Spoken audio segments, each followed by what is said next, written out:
우리 신앙생활도 마찬가지예요.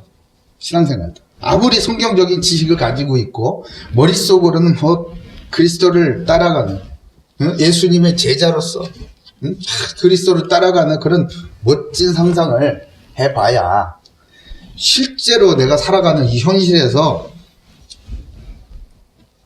아무런 변화를 경험하지 못한다는 거예요. 하나님의 나라, 내게 임한 하나님의 나라, 내가 예수를 내 구주로 영접을 하고 성령이 임하시고 하나님의 나라가 내게 임하여서 내가 변화가 되고 내 삶이 변화가 된, 그리고 다른 사람까지 구원에 이르게 하는 그 안내자로서의 역할을 실제로 내 삶에서 그런 경험하지 못했다면 아무리 교회를 오래 다녀도요, 삶의 현장에서도 하나님의 나라를 누리지 못하게 되는 결과를 보게 됩니다. 왜 나는 그리스도의 권세가 생생하게 역사하시는 그 하나님의 나라, 그 권능의 나라, 기적의 나라를 왜 나는 한 번도 경험하지 못하는가? 답을 얻기 위해서 먼저 하나님의 나라에 대한 영적인 지식이 있는지 없는지를 우리가 진단을 해야겠죠. 하나님의 나라가 뭔지도 모르면서 그냥 내 마음대로 되는 게 하나님의 나라인가? 그건 아닐 겁니다. 하나님의 나라는 그럼 도대체 언제 내게 임하시겠냐? 첫 번째, 예수 그리스도께서 오셔야 임하는 거예요. 예수 그리스도께서 오셔야 임하는 거예요. 우리가 건설할 수 없어요. 하나님의 나라는 절대로 우리의 힘이나 우리의 노력이나 아이디어로 건설할 수 없는 나라가 하나님의 나라입니다. 아멘. 예수 그리스도께서 오셔야 이루어지는 거예요. 하나님의 나라는 하나님의 전적인 통치를 받는 나라이면서 동시에 그 하나님의 나라가 임하고 시작이 되는 거예요. 하나님을 반대하는 모든 세력들은 이제 완전히 전멸됨으로 하나님의 나라는 완성되는 것입니다. 내 안에, 여러분, 내가 예수 그리스도를 믿어도요, 내 안에 하나님의 말씀을 반대하는 것들이 있어요. 그 반대하는 세력들이 있다고. 그것이 완전히 전멸이 돼야 하나님의 나라가 완성이 되는 것입니다. 다시 말해서 예수님의 소림과 예수님의 재림으로 하나님의 나라는요, 임하고 완성이 되는 거예요. 예수님의 소림은 뭐죠? 하나님 나라의 시작을 얘기하는 거예요.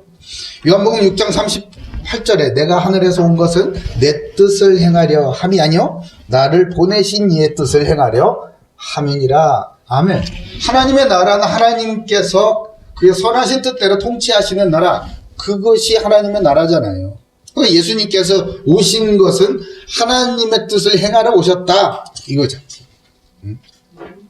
그러면 이 하나님의 나라는 언제 완성되죠? 예수님께서 재림하실 때 완성이 돼요. 요한복음 6장 39절에 아까 38절 읽어드려서 39절에는 나를 보내신 이의 뜻은 내게 주신 자 중에 내가 하나도 잃어버리지 아니하고 마지막 날에 다시 살리는 이것이니라. 아멘. 이걸 부활을 얘기하는 거예요. 예수님께서 이 땅에 약속하신 대로 딱 재림을 하실 때 자고 있었던 자들은 일어나고요. 죽음을 경하지만 하지 않는, 아직 여전히 살아있는 사람들은 그 살아있는 그 상태로 들림을 받아서 하나님의 나라의 완성을 보게 되는 것입니다. 그러면 하나님의 나라의 시작과 끝은 무엇이라고요? 바로 예수 그리스도이신 거예요. 다른 데 있지 않습니다. 하나님의 나라가 내게 임하기를 간절히 원하면서 기도할 때에 그것이 예수 그리스도와 상관이 없다면 잘못 구하고 있는 거예요. 계시록 1장 8절에는요, 주 하나님이 이르시되 나는 알파와 오메가라, 이제도 있고 전에도 있어서 장차 올 자여 전능한 자라 하시더라 말씀하시죠. 계시록 처음의 말씀이 그거였어요. 그리고 계시록 마지막 장에 또 한 말씀이 이렇게 말씀하십니다. 나는 알파와 오메가여, 처음과 마지막이요 시작과 마침이라. 아멘. 계시록 22장 13절이에요. 우리에게 계속 이것을 말씀하시는 것 아니겠습니까? 나는 알파요 오메가요. 처음과 시작이다. 하나님의 나라의 시작과 끝은 예수 그리스도이심을 여러분 믿으시기 바랍니다. 두 번째는 성령의 역사예요. 성령의 역사. 하나님의 통치하시는 그 권위와 능력이 언제 나타나는가? 성령이 임하셔야 돼요. 성령이 역사하셔야 되는 거예요. 요한복음 3장 5절에 예수께서 대답하시되 진실로 진실로 내게 이르노니 사람이 물과 성령으로 나지 아니하면, 물과 성령으로 나지 않아요. 성령이 내게 임하시지 않았는데 하나님의 나라에 들어갈 수 있다? 그런 건 없어요. 성령 충만 받으시길 바랍니다. 사도행전 1장 8절에는 약속하시죠. 오직 성령이 너희에게 임하시면, 너희가 권능 받고 예루살렘과 온 유대야 사마리아 땅 끝까지 이르러 내 증인이 되리라. 내 증인 누구죠? 내는 누구예요? 바로 예수 그리스도의 증인입니다. 바로 하나님 나라의 증인, 곧 예수 그리스도의 증인이 되리라 하셨어요. 언제?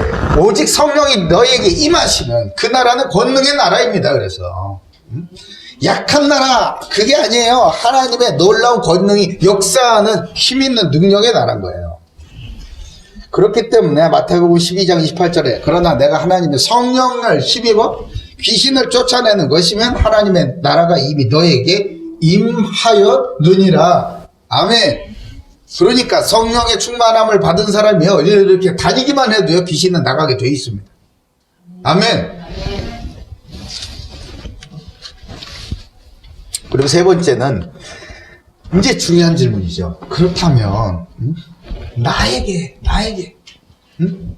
바로 나에게, 나의 삶에, 나의 현장에, 나의 가정에, 나의 일터에, 나의 사업에 이 하나님의 나라가 언제 임하시느냐, 언제 실현되느냐, 그것은 바로 십자가로 실현돼요. 십자가. 하나님의 나라를 매일매일 누리는 그 삶은 언제 실현되느냐? 예, 매일매일 십자가를 지고 주님을 따라갈 때에 하나님의 나라가 임하는 줄 여러분 믿으시기 바라요. 십자가 없이 하나님의 나라가 어떻게 임하겠느냐? 골로새 1장 20절 그의 십자가의 피로 화평을 이루사 만물 곧 땅에 있는 것들이나 하늘에 있는 것들이 그로 말미암아 자기와 화목하게 되기를 기뻐하심이니라. 아멘. 십자가에 흘리신 그 피로 말미암아 하나님과 화목하게 되는 것, 하나님의 나라가 임한 것 아니겠습니까? 내가 죽어야 되는 거예요. 내가 죽어야 돼. 내 생각이 죽고, 내가 보기엔 말이야, 이거 내 판단이 죽어버려야 되는 거예요. 내가 살아있는데 어떻게 하나님의 나라가 임하겠느냐 말이에요. 내 생각이 살아있고 내 주장이 살아있으면요, 그건 내 나라지. 거듭남은요 죽음을 전제로 하는 것입니다. 거듭남은 죽음을 전제로 해요. 근데 그냥 죽는 것이 아니죠. 그리스도와 함께 십자가에서 죽을 때에, 그때 비로소 하나님의 나라가 임하는 것입니다. 그때부터 하나님의 나라가 임하는 삶은 어떤 거냐? 갈라디아서 2장 22절에 내가 그리스도와 함께 십자가에 못 박혔나니 그런즉 이제는 내가 사는 것이 아니오 오직 내 안에 그리스도께서 사시는 것이라. 야, 내 안에 계신, 이제 나는 십자가에서 그리스도와 함께 못 박혀 죽어버렸어요. 그리고 이제 내가 사는 것은 내가 사는 게 아니에요. 내 나라가 아니라고, 내 인생이 아니라고. 내 안에 계시는 그리스도께서 사시는 것이기 때문에 그리스도께서 살아가신 그 인생, 그 공생에 그것을 나 같은 자의 몸을 통해서, 나 같은 자의 인생을 통해서 다시 한번 재현하시겠다라는 거룩한 선언 아니겠습니까?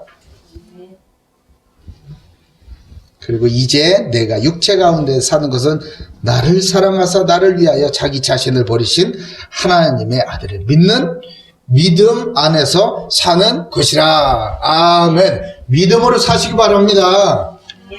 내 생각이나 내 경험이나 내 지식이나 내 선입견, 이것이 하나님의 말씀을 못 믿게 하는 건 아닙니까?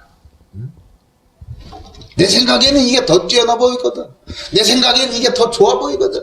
그러니까 하나님의 나라를 추구하지 못하는 거예요. 그때에 하나님의 나라가 실현이 되는 겁니다. 내 삶에 하나님의 나라가 드디어 실현이 되기 시작하는 거예요.